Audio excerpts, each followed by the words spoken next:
tránh xa cháu ra đi. Con này vào nhà đi, em bé dậy. Bác ơi, bác tránh xa. Cháu là ai đấy? Là mợ ở nhà bác thế này. Cháu là Sinh mà. Bác là về nhà bác mà mở cửa cổng thế này. Thôi bác tránh xa cháu ra đi. Tí nữa bác lại bị lây cháu đang bị cúm ạ. Hôm nay gọi cho cháu bảo lên đây nói về cái chuyện cái chuyện có thai đây. Cái chuyện giấy xét nghiệm này. Cháu nói thì bác người chưa tin à? Thế là cháu sinh sao nào? Vâng, nhưng mà bác tránh xa cháu ra đi. Tháng này con trai của bác bảo cả bố lên cơ mà. Thế mà giờ này mới mình cháu lên làm gì? Bố đâu? Bố cháu gọi không được mà cháu về nhà cũng không thấy bố đâu. Ai đấy mẹ? Sinh ơi!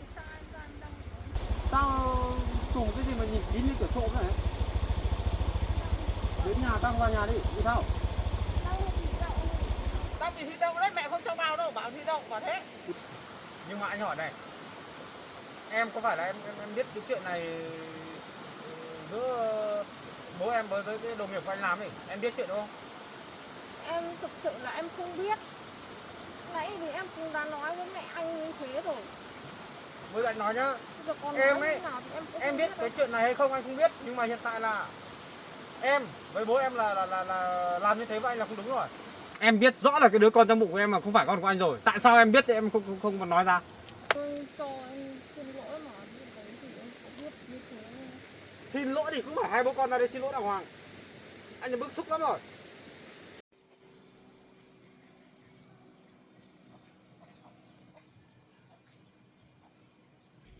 Con xếp cho mẹ nhé.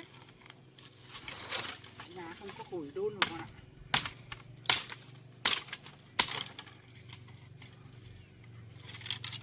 Đây rồi, khô rồi.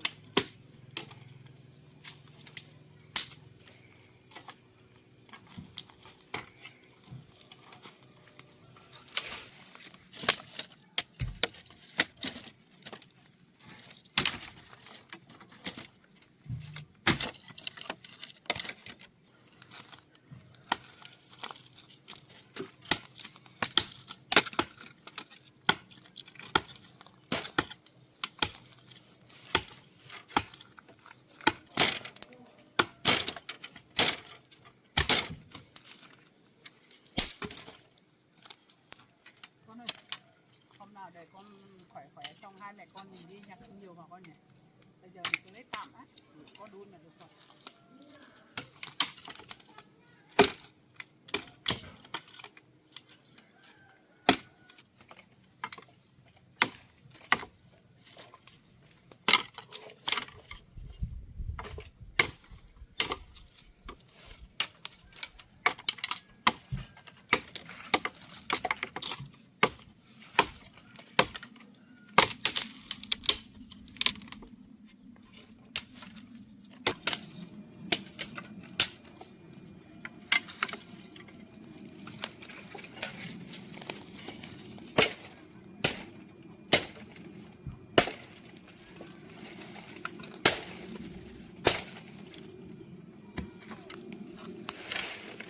Con ơi, con nhìn gì đấy?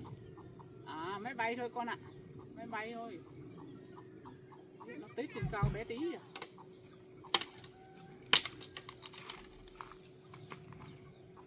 Máy bay á? Ừ.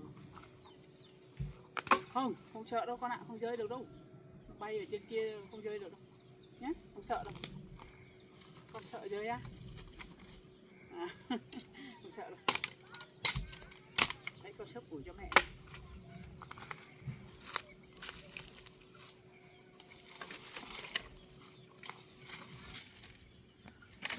Con ơi, con được xem thấy thật máy bay ở ngoài đời chưa?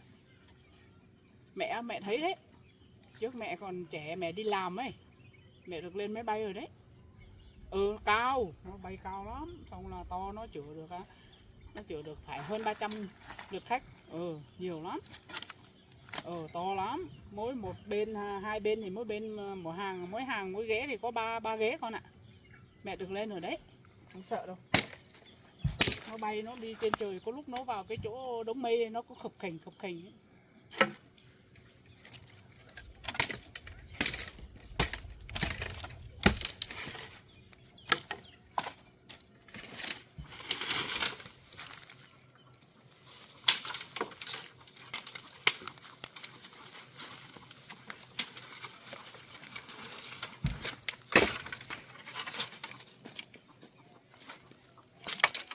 Con ơi, hôm nào xem có thời gian á, mẹ bảo con trai của mẹ đưa con đi chơi, đi du lịch con ạ.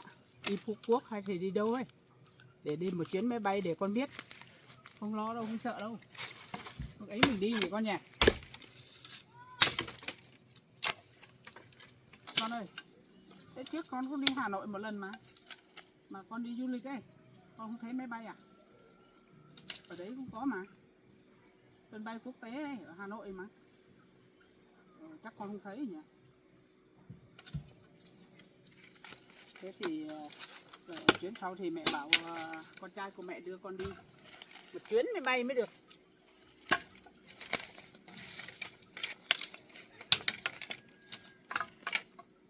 Sao đấy?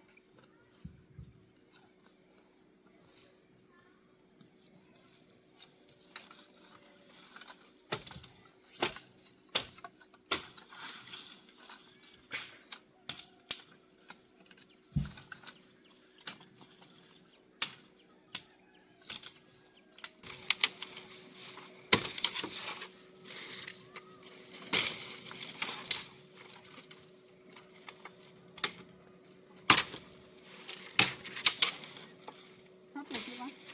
Sắp được rồi nhỉ? Ủa nhiều quá con ạ, mẹ thế biết. Mà nắng thế này mình không tranh thủ đi lấy. Cũng không có củi đôn con ạ.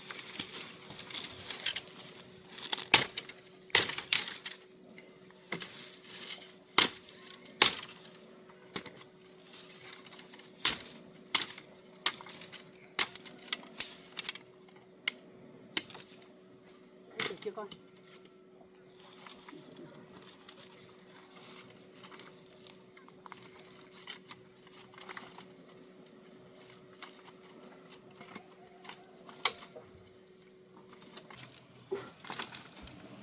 Hấp xì hơi đấy con ạ.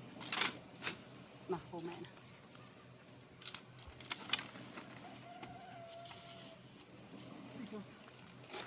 Con ơi, con không vác nữa con ơi. Tí, con nặng đấy. Không vác nữa. Không bẻ được.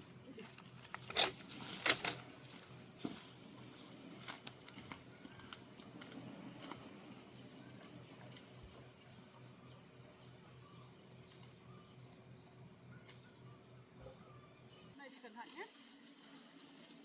Các bảo không vác rồi con vẫn vác.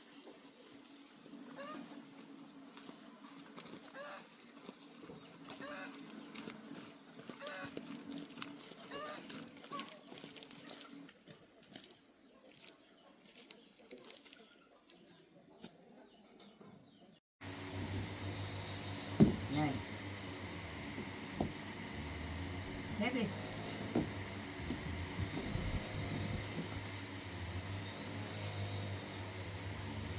Không đứng.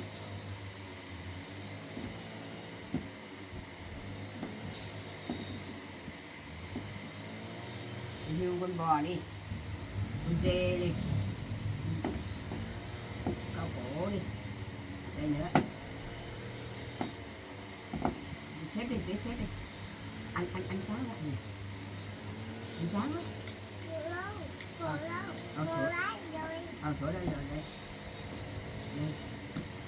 Đây. Đây con lợn này. Đây. Anh cháo phải chưa nè.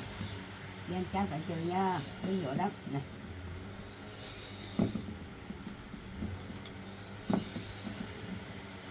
Rồi ăn cháo đi, ăn cháo nè. Ăn cháo.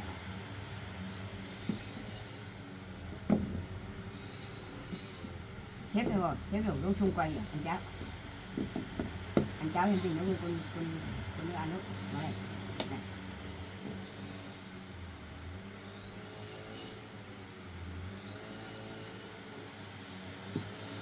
Này, ô, thằng ăn đi, con gà là ăn hết đấy này, ăn đi, ăn cháo đi này, ăn cháo đi, này này, ăn cháo đi, ăn đi, này, ăn đi con hiêu ăn ấy, con hiêu ăn cho, đừng bên bé ăn đi, ăn không?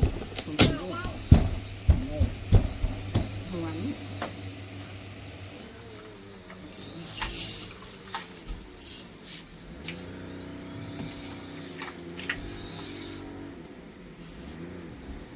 Đang con này, con hiêu, con nai này, con bố vằn này. Đây ơi, đây. Đây con hiêu, con nai ăn ở đây này. Đây đấy luôn, ăn cháo ngon luôn. Đi luôn.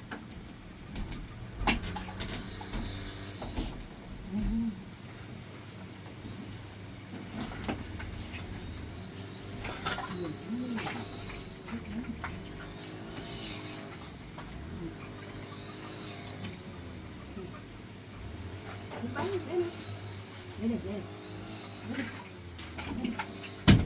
Bạc hết rồi.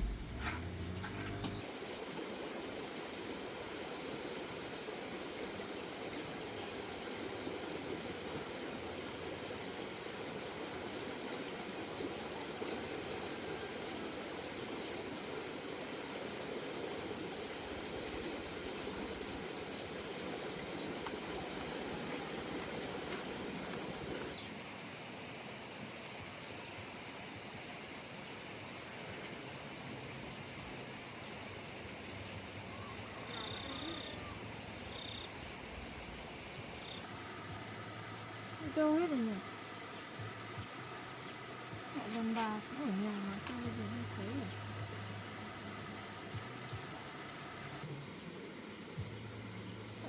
Rồi.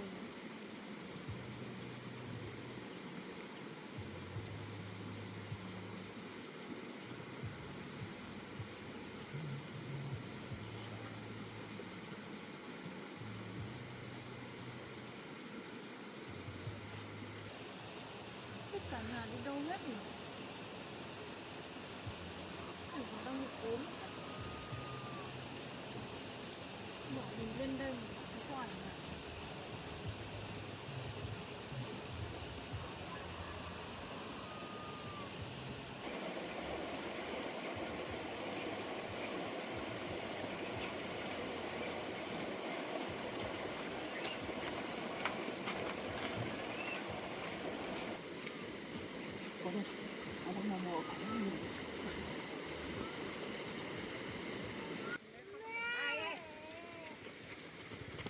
Này, ai mò ở nhà bác thế? Bác tránh xa cháu ra đi. Con này, vào nhà đi, em bé dậy. Bác ơi, bác tránh xa. Cháu là ai đấy?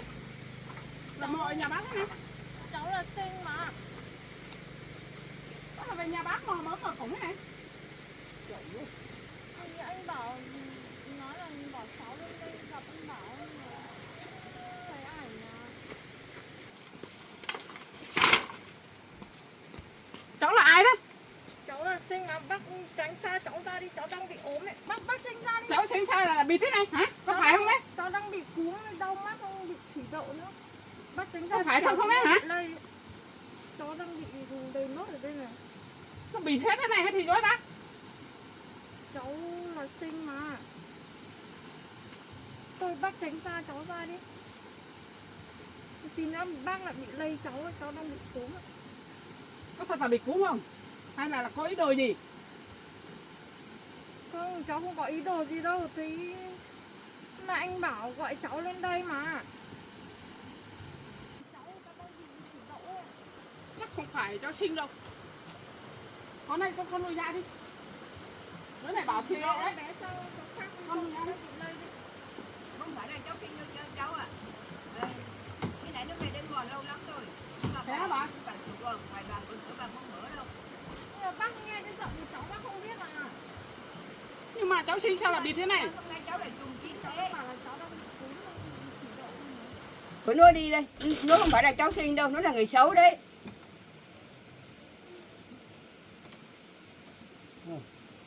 Bà ơi, bà không nhìn thấy áo của cháu đây à? Áo của cháu trước cháu hay mặc ấy mặc nhưng mà trước cháu khác, nay cháu lại cứ trùng kín thế. Cháu bảo cháu hôm nay bị ốm mà. Đúng rồi đi, nó không phải là cháu sinh đâu. Đấy, cháu đi đi, bà cụ bảo không nhìn không giống cháu sinh không? Đi đi, cháu đi đi, đi đi, cháu đi. Nhưng mà bác tránh xa cháu ra đi thì nó lại bị lây, cháu bị ốm thật mà. Con thấy áo của cháu đây này à. Bà không tin đâu. Bà cụ còn nói bảo không phải kìa. Thế cháu đi tí này. Đây vào gia đình bác đi đi. Nhưng mà bác tránh xa cháu đi.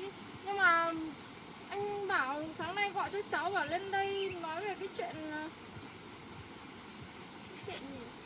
cái chuyện có thai đây, cái chuyện giấy xét nghiệm này.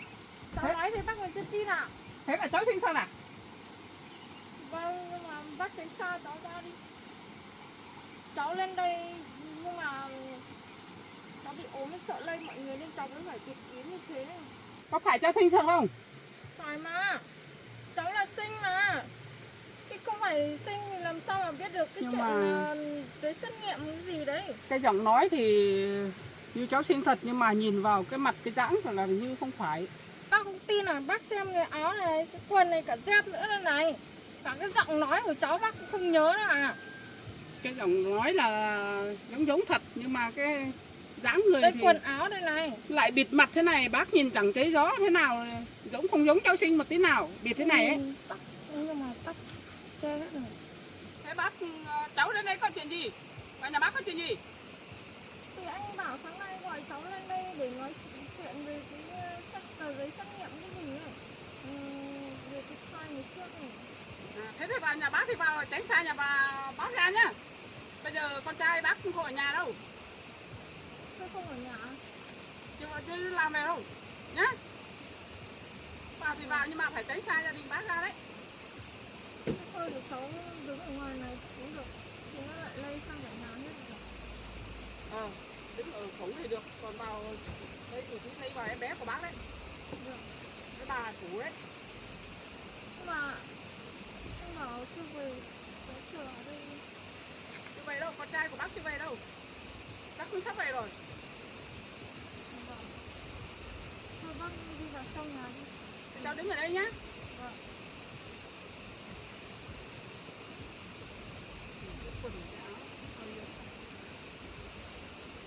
Là cháu mà. Cháu ở đây cứ đứng chờ. ở đây nhá. Cháu ở đây chờ thì nếu anh bảo phải Đấy, cháu cứ đứng ở đây nhá. Vâng. Lấy bệnh đi nhá. Bà cụ ơi, đúng là chắc cái sinh thật thôi. Mà bà cụ cả con cứ đừng ra nhá, đi lấy bệnh nó thật đấy. Nhá, cả em bé nhá. Đấy, bây giờ nó ngồi đấy chờ con trai của mẹ rồi.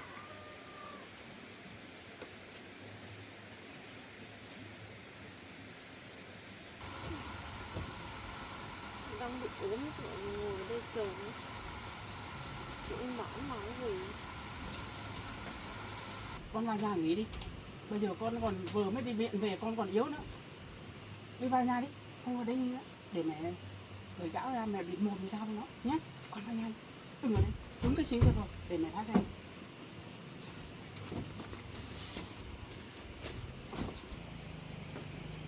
Bác tránh xa cháu ra đi. Có về cùng cháu. Bác có cái này che rồi không có. Thế cháu trước sao cháu lại làm cái việc xấu đấy với con trai của bác? Nó lại đào chối cái tờ giấy xét nghiệm ấy. Thì cháu có biết đâu. Thì hôm nay anh bảo nói thì cháu mới biết đây. Nhưng mà hôm nay cháu mới lên đây. Anh bảo nói thì làm gì đâu. Nói cháu quay về đây bác sợ lắm đấy. Thế sao cháu không biết? Thế cháu không biết thì bố cháu làm à? Thì cái kết quả xét nghiệm đấy thì anh bảo cũng tự mang về thì cháu cũng biết đâu. Thế thì chắc bố cháu gì? Bố cháu thích cho cháu lấy con trai của bác, xong bố cháu mới đi chọc cái đồng nghiệp của con trai bác thì mới rút tiền xong mới làm cái gì? Thì đến bố cháu rút cả tiền cho người ta. Chẳng thế. Này cháu nói chuyện với bác thì nói, cháu đừng có sờ vào những cái cảnh của bác đấy. Tí nó lây bệnh ấy. Đứng dậy nói chuyện với bác cẩn thận thế nào. Nhưng mà đứng xa xa đó bác ha, đừng đứng ở gần bác. Thế một mình cháu lên à? Cháu không gọi cả bố lên à? Sáng nay con trai của bác bảo cả bố lên cơ mà. Thế mà giờ này mới mình cháu lên làm gì? Bố đâu? Bố cháu gọi không được mà cháu về nhà cũng không thấy bố đâu. Nên là bây giờ cháu mới lên một mình, nhưng mà thì anh Bảo nói như thế thì cháu cũng lên để hỏi anh Bảo cho rõ luôn. Cái chuyện có liên quan đến cháu mà. Anh ép phải cả hai bố con lên, mới mình cháu lên lại quyết được cái việc gì? Bác nói với cháu nhá. Chắc hai bố con cháu lên kế hoạch để ép lấy con trai của bác cái gì? Bác hết đường nói với hai bố con cháu ở đấy. Bố cũng như bố, con cũng như con. Từ trước bác nói rồi. Nói nhiều thì bảo bác chửi. Bây giờ mọi việc đảo luồn hết, lộ hết. Bây giờ mới thu lại, có thu được không? Có làm lại được không? Phải đâu bác ơi. Này đứng xa bác ra. Này nói với cháu á. Mà con trai của bác về hai bố con của cháu thì chuyến này thì con trai của bác không tha đâu. Nói trước mà bác cũng chẳng tha đâu. Cả gia đình bác luôn, không tha thứ gì cả. Mọi việc đảo lộn hết rồi. Bây giờ mới lộ ra hết rồi. Cháu đừng có mặt từ chối. Bố cháu làm mà cháu cũng biết rồi, chẳng qua cháu giấu thôi, bây giờ cháu giấu. Vậy là cháu không biết thật mà. Sao mà không biết? Bố mình làm thế nào sao mình không biết? Mình là con cơ mà. Lúc ấy thì chắc là bố thích cho cháu về lấy con trai của bác cái gì, mới đưa bác cháu xuống đây ở cái gì. Bác có thừa hiểu rồi. May còn đứa bé ở trong bụng còn không nên gì đấy. Nếu mà sinh ra là con trai của bác còn khổ nữa. Mà cũng may cho cháu được đồng nghiệp của con trai bác. Bây giờ mọi việc lộ ra thì bây giờ mới biết cái sự việc như thế này. Cháu biết chưa? Bây giờ cháu với bố còn đổ nhau, người này không biết người kia không biết. Mà bố cũng không nhận, con không nhận à? Không như bác nói đâu. Cháu không biết thật mà bác này. Sao không biết? Cái này thì cháu là bảo không biết thì để tránh con trai của bác khỏi phải nói gì. Không phải như bác nói đâu. Cháu không biết thật mà. Bây giờ ai nói là cái tờ xét nghiệm đấy mà không phải. Bác phải nói bảo may công an còn bắt được đồng nghiệp của con trai bác. Về bây giờ đồng nghiệp của con trai bác ấy khai ra hết rồi. Cháu biết không? Đi hỏi Bây giờ lộ hết ra rồi. đi hỏi cái anh đấy xem có phải là cháu làm không là biết luôn. Nhưng mà bố làm cháu cũng phải biết. Bác tin rằng thế. Bố cháu làm chẳng biết gì đâu. Mà cháu không nhớ à? Lúc ấy bố bắt cháu về đây ở. Cháu cứ nói cái này cái nọ, xong còn bắt con trai bác bỏ con dâu của bác đi. Cháu quên rồi à? Cháu bảo cháu làm thế thì cháu làm thế là cháu có biết gì đâu. Đấy, cháu thấy chưa? Bố bảo thế, cháu mới làm thế. Bố cháu đã có ý đồ xấu rồi với con trai của bác rồi. Nhưng mà cái chuyện đổi cái tờ xét nghiệm đấy cháu cũng không biết thật mà. Bác không tin đâu. Chắc hai bố con sẽ nói cho nhau biết. Bố sẽ làm như thế này, con mới được như thế này, mới được ở với con trai của bác thế này thôi. Bác chỉ hiểu thế thôi. Còn cái nào con cháu không biết, bác cũng không biết. Bây giờ bác chỉ nghĩ là thế thôi. Nhưng mà cháu không biết thật mà. Thì bác cứ nói thế kiểu là cháu làm nhưng cháu có được làm thế đâu. Cương vị như bố mẹ cháu đấy, biết cái chuyện này bố mẹ cháu cũng mất xúc lắm chứ. Nếu mà con trai của bác làm cho cháu có thai, phải đúng thật là cái thai đấy là của con trai bác. Mà con trai bác không nhận thì bố mẹ cháu cũng mất xúc chứ. Nhưng mà bây giờ đảo ngược ra thì vua khống cho con trai của bác, thế này mà bác chẳng mất xúc ạ. Thế thì bác hỏi nhá. Cái thai ở trong bụng cháu thì lúc đấy thì con của ai? Con bác chắc chắn là không phải con của con trai bác rồi. Cháu nói ra xem nào, con của thằng nào? Của ai? Bây giờ cháu nói thế nào? Thế đứa đấy là con của ai? Bây giờ nếu mà không kết quả xét nghiệm đấy không phải là con của anh Bảo thì cái chuyện đấy thì bác cũng không cần phải hỏi con của ai thì cháu tự biết. Tự biết là bố cháu làm đảo lộn hết. Cái đồng nghiệp của con trai bác và bố cháu chính thức là không phải con đứa cái thai ấy là của con trai bác. Mà cháu đi với ai cháu thai thực sự với bố đi. Mà sau này cháu có biết con của ai là cháu tự biết, bác không biết với cháu. Mà đừng nhận vô khống vào con trai của bác. Lúc đấy á, bác biết thừa rồi, cháu cũng biết thừa rồi. Là không phải cái thai đấy là của con trai bác. Chính tỏ là cháu với bố cháu lên kế hoạch hết rồi. Nói lên thì bác thấy bực mình lên rồi đấy. Bác ơi, cái kết quả xét nghiệm đấy thì cháu không biết thật. Mà cái thai cũng Sao cháu lại không nói? Bây giờ cháu mới nói. Nhưng mà lúc đấy thì cháu cũng thích anh Bảo nên là cháu mới nói thế. Thích mà hai bố con cháu làm chuyện xấu thế này à? Với con trai của bác à? Lúc đấy thì cháu lúc về cháu cũng xin lỗi cả nhà hết rồi mà. Xin lỗi cái gì? Cháu có biết là con trai của bác cái ngành cái nghề nó nếu mà nó mất việc đi thì cháu tính thế nào bây giờ? Cháu có biết không? Lúc đấy thì cháu cũng có những chuyện như thế rồi. Nói thì bây giờ mới nhận là cháu tự biết. Thì lúc đầu cháu ở trên kia thì cháu cũng có ngủ với anh Bảo nên là cháu cũng nghĩ là con của anh Bảo. Nhưng mà về sau thì chắc cháu nghĩ là không phải con của anh Bảo, nhưng mà bố cháu đã nói với cháu là như thế rồi thì cháu cũng theo đà của bố thì cháu cũng làm theo ý của bố thôi. Cháu cũng biết gì đâu. Thế bây giờ cháu mới nhận tội thế? Thế bố bảo gì cháu không làm á?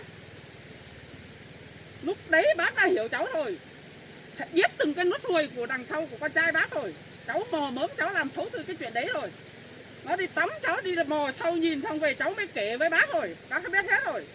Những cái chuyện xấu xa này mà cháu cũng làm được. Không biết nó có vợ à? Dù rằng Câm cũng vợ của nó. Cháu không được làm thế.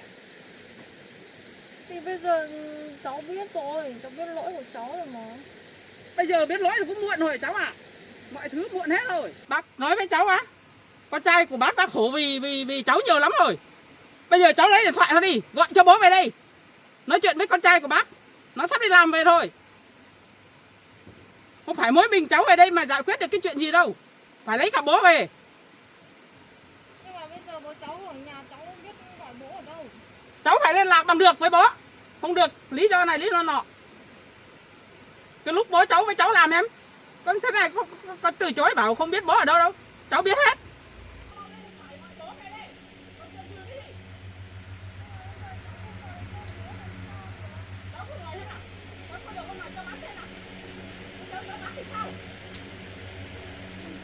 Không biết cháu sinh có cái bệnh gì mà bán bệnh gì mà trùng kín thế nhỉ? Không cho vào nhà được cháu ạ. Con trai của bác không gọi được, bây giờ là không gọi được. Nói chuyện với con trai của bác một lúc tắt máy xong là liên lạc không được luôn. Cái kiểu người thế đó. Làm thế đó không? Cháu đi gọi bố về đi. Cháu gọi ở đây này, gọi được đâu. Mà con trai của bác có sắp về rồi. Mà bố cháu không về con trai của bác cũng không tha thứ gì đâu. Không phải bỏ qua được đâu. Những cái chuyện này đấy. Nhưng mà bác ơi, bây giờ cái chuyện nó cũng qua lâu rồi, bác tha thứ cho cháu với bố cháu đi.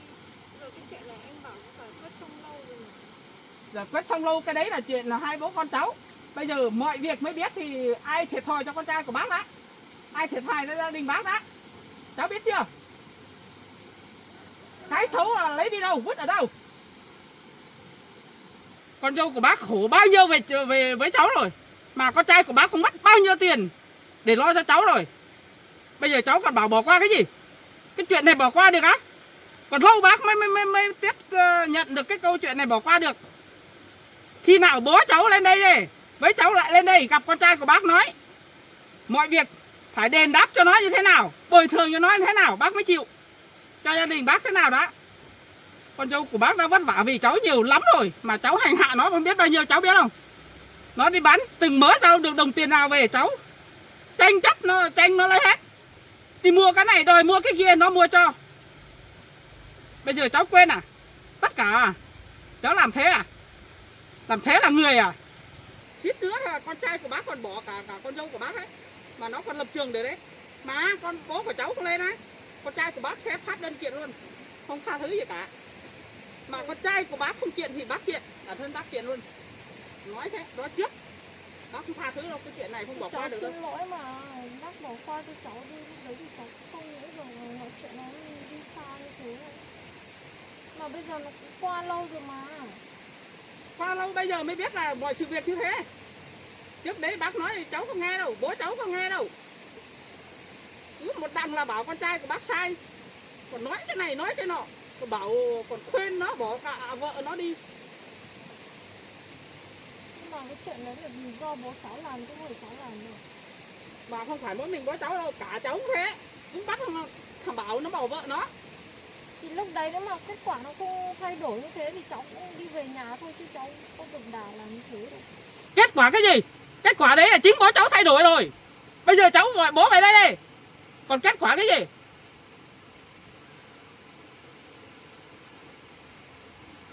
Nói nhiều này cái nọ, nào cũng bảo mình đúng cái gì. Về đây, về đi tìm bố về. Về lên đây, về bác. Con trai bác không phải rồi. Đi về, đứng đấy làm gì? Đi. Đi về. Không mà đứng đấy. Bảo đi về đi. Đấy. Ai đấy mẹ? Sinh ấy. Nó bảo đang ốm, đang bị ốm, bảo thì đâu, bảo thế. Cái sinh thật á? Bảo cái sinh từ nãy mẹ cũng không dám vào gần đâu mẹ đâu. Đấy xa này. Sinh thật à? Sao trùng cái gì mà nhìn kín như kiểu trộm này? Đến nhà tao vào nhà đi sao? Tao bị thủy đậu đấy, mẹ không cho vào đâu, bảo thủy đậu, bảo thế. Thủy đậu á? Bảo tao bị thủy đậu. Mẹ còn phải bịt thế này.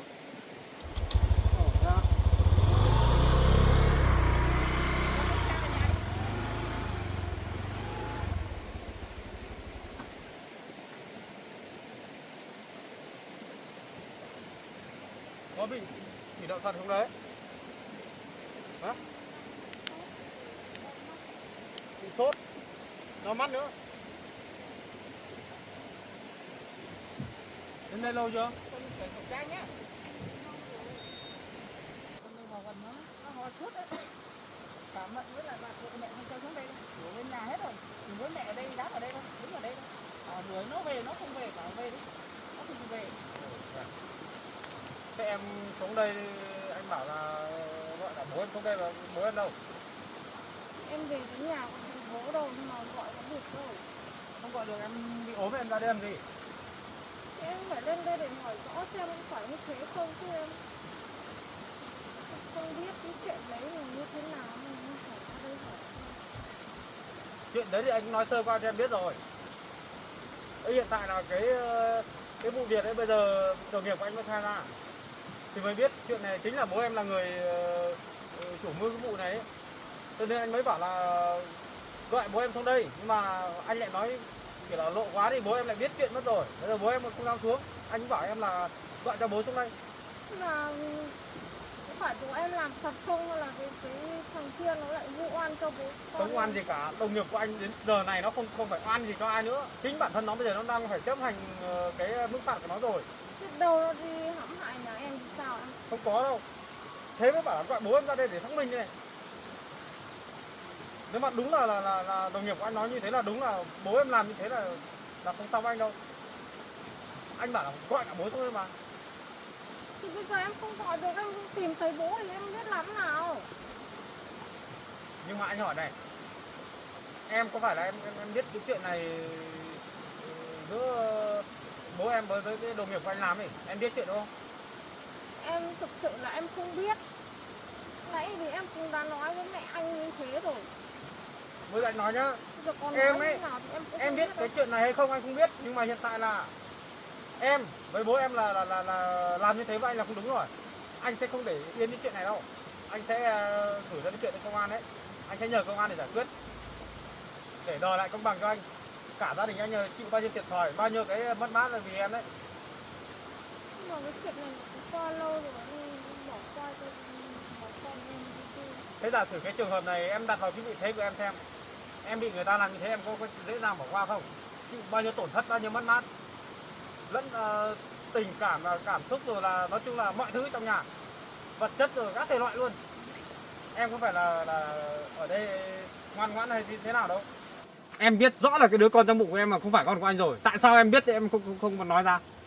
Hả? Còn cố tình đi theo bố để nghe lời bố để làm mấy cái chuyện xấu đấy. Thì lúc đấy thì em cũng nghĩ là con của anh nên là em mới nói thế. Con của anh lúc nào? Thì lúc đấy thì em nghĩ như thế nhưng mà bây giờ thì sao?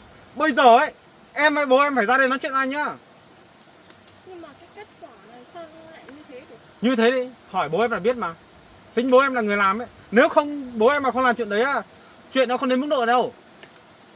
Thế thì bây giờ anh đi hỏi bố em đi chứ. Bố em bây giờ gọi không nghe đâu. Hai bố con nhà em là gần nhất, bây giờ hiện tại là em phải gọi được bố em ra đây nói chuyện với anh. Không gọi được bố em ra đây là ngày mai anh viết đơn anh gửi đến công an nhá. Anh kiện thẳng hai bố con nhà em luôn. Chứ không phải là vòng vo nhá. Anh ơi, cho anh xin lỗi mà lúc đấy thì em có biết như thế. Xin lỗi thì cũng phải hai bố con ra đây xin lỗi đàng hoàng. Anh là bức xúc lắm rồi. Đồng nghiệp của anh mà không nói ra thì giờ này cái chuyện này chả bị chôn vùi à? Hả?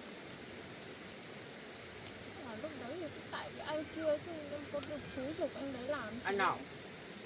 Thì cái người cháu đổi đây. Ai xúi? Bố em xúi là gì Nhưng nữa? mà cái đấy thì con của mình, lúc đấy thì anh đi xét nghiệm cái chuyện liên quan đến mình như thế mà anh không ở đấy mà lấy về cho em đi rồi. Lấy về cái gì? Phòng khám của anh ở đấy thì bây giờ mẫu gửi lên tuyến trên người ta làm, bây giờ người ta gửi về thì không phải anh là người cầm đầu tiên đâu.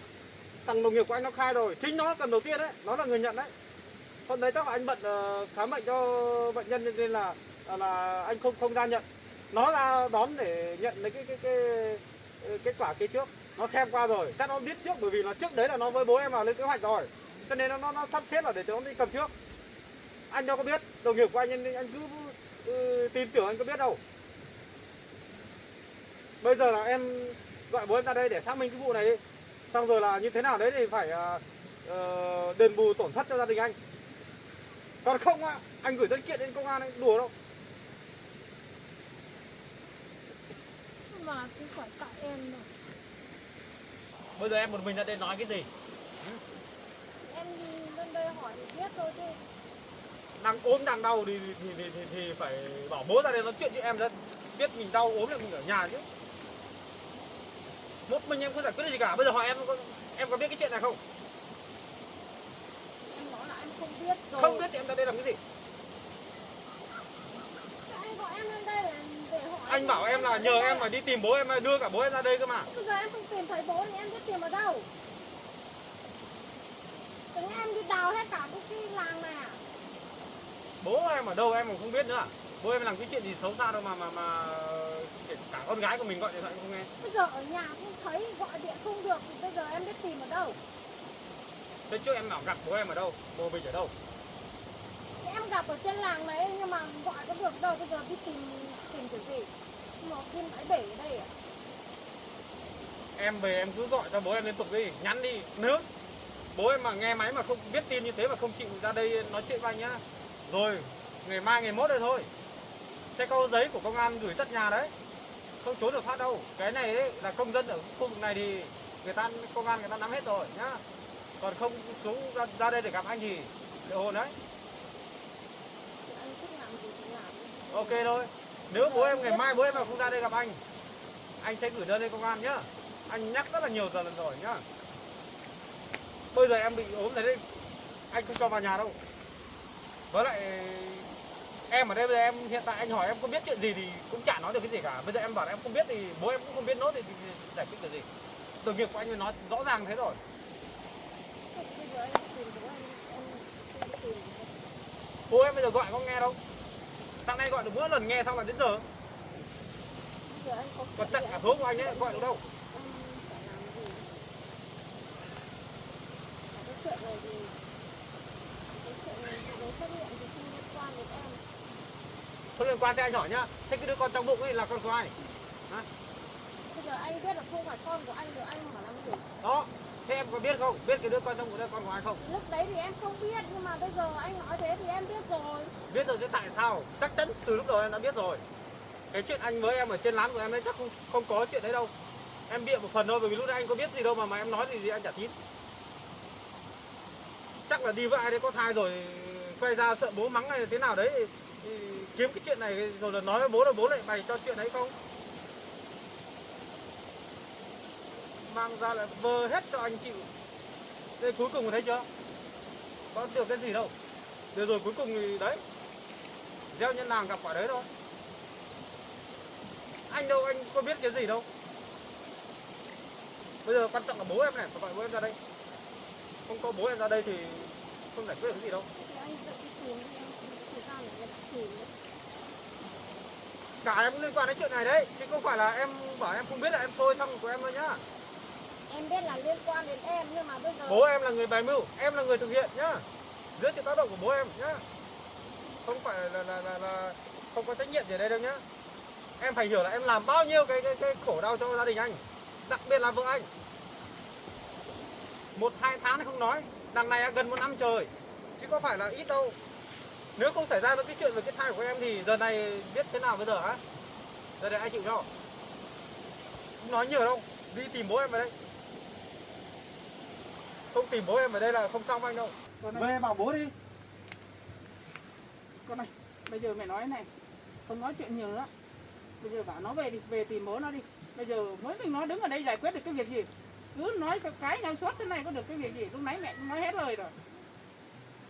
Bây giờ cái chuyện đấy em với bố em bảo không biết hay là thế nào đấy anh không biết nhá. Em về bảo bố là xuống đây gặp anh đi. Không là không ổn đâu nhá. Bây giờ em không tìm thấy bố thì em biết tìm ở đâu. Cứ cho là chuyện này là đã xong xuôi rồi, nhưng mà bây giờ mới biết cái đầu đuôi nó như thế nào. Ai là người mở màn cái vụ việc này? Phải gọi người đấy ra đây. Thôi được rồi, bây giờ em đi về em gọi xem được bố không nhỉ? Bố lên đây chứ bây giờ em ở đây chả biết được cái gì. Về tìm bố đi nhá. Khi nào tìm thấy bố thì gọi cho anh xong là đưa bố ra đây. Còn không là sẽ có một ngày đấy. Anh nói nhiều đâu nhá. Biết rồi. Đấy, về đây. Về xong tìm bố đi. Tìm thấy bố thì bảo cả bố lên đây gặp con trai của bác. Cháu về đây. Đến đây bệnh tật nữa. Không phải.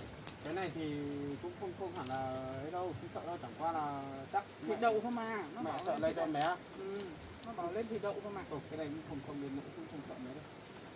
Nhưng mà mình vẫn cẩn thận hơn thôi. Sợ là đây phải bà với em bé thì cũng sợ. Mỗi thủy đậu hay là bị cái gì nữa không biết nhỉ? Biết nó bảo thịt đậu xong còn ho nữa. Hay là bị cúm nữa nhỉ? Ừ, mẹ mới lo, mẹ mới không cho vào. Ừ. Nó bảo Mận nó lên nhà đi ở đang yếu nữa, mẹ không cho xuống đây. Ê nhỉ? Tưởng là đưa cả bố xuống đây nói chuyện. Thế này thì bao giờ bây giờ chắc bố cái sinh nó khéo còn sợ mà không dám về đây gặp con ấy. Ê, về rồi. Nó về thôi con ạ, thôi. Kệ nó, bây giờ cứ cho nó về đi, về không để nó tìm bố nó lên đây với mình cơ. Bây giờ một mình nó cũng chẳng giải quyết được cái vấn đề gì đâu con ạ. Bố của nó là người bày ra cái việc này. Đấy, bây giờ người bày ra thực hiện cái việc này cơ mà. giờ hỏi sinh sinh bảo không biết nói chuyện gì. Nãy mẹ cũng hỏi hết rồi. Nó cũng bảo cháu không biết thôi, nó từ chối rồi. Mẹ cũng nói đủ điều cho với nó thôi. Chắc mình sáng nay con gọi con nói thế chắc là lo quá ra đây thăm dò xem à. Đấy, đang ốm nữa là chắc cũng không có được tìm ý nhiều cũng bỏ ra đây thăm dò xem. Hay là gặp con thì nói gió với con cho con có tin tưởng nó không thế này thôi, chắc thế thôi. Em hỏi nó bảo nó không biết chuyện này thì nói chuyện làm gì. Nãy mẹ cũng hỏi hết rồi, nó bảo cháu không biết chuyện gì đâu, bác à, để cho cháu xin. Sáng nay con nói bảo rồi. Bây giờ cháu Hai biết bố với con nó cùng nhau rồi. đến đi. Mà nó không nói chuyện với mẹ này nhé. Nó bảo trước thì cháu không biết cái thai này con của anh bảo thật, bây giờ cháu biết rồi. Nó cứ nói này, biết rồi là ai, cháu nói đi. Con nói không? Không nói. Chẳng nói gì cả. Thế thì rõ ràng rồi. Nó biết chuyện đấy rồi, chẳng qua là hay là bố nó làm thế thì nó cứ thử xem là xem nó có giành được con không thôi, hay là thế nào đấy thôi. Đấy, mẹ nói hết lời với nó rồi. Vẩn thật đấy. Thôi bây giờ mọi chuyện bây giờ đồng nghiệp của con nó nói ra thế, bây giờ cả nhà mình biết hết rồi. Bây giờ cứ gọi bố nó ra đây. Bắt bố nó phải nói chuyện đàng hoàng với mình, xong rồi là phải đền bù cái tổn thất cái về đặc biệt là vợ con này. Đúng rồi. Tổn thất tinh thần đấy. Vợ con thì sợ cái sinh này rồi là nhiều chuyện lắm, nói chung là nhiều cái lắm. Con đi làm suốt thì con cũng không biết. Đợi hay sao mẹ? Con Sao đấy? Em ở ngoài rồi hay là con bỏ á. Chị rồi con lại đi rửa cho con đi.